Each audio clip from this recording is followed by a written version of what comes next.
এরপরে আরেকটা বিজনেসের কথা যেটা বলবো সেটি হলো আপনি বিভিন্ন প্রতিষ্ঠানের যে সামগ্রীগুলো আছে, যেরকম আপনার প্রতিষ্ঠান কেন্দ্রিক যে বিষয়গুলো হয় বা ব্যক্তিকেন্দ্রিকও হতে পারে, সেটা হচ্ছে চাবির রিং, তারপরে হতে পারে আপনার গেঞ্জি প্রিন্ট, আপনার বিভিন্ন স্বেচ্ছাসেবী পোশাক প্রিন্ট, এগুলোর প্রিন্টের কাজটা আপনি করতে পারেন, মক প্রিন্ট।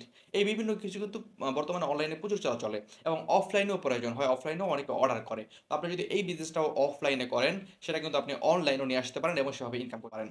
আপনি যদি সময়ের সাথে আপনার বিজনেসকে আপডেট না করেন এবং নতুন আঙ্গিক যুক্ত না করেন, তাহলে কিন্তু কখনোই আপনার বিজনেসটা গ্রো করবে না। দেখবেন যে আপনার থেকে অনেক নিচের যারা ছিল, তারাও এই বিজনেসকে আপডেট করার কারণে অনেক উপরে চলে গিয়েছে, আর আপনি সেই নিচে পড়ে থাকবেন।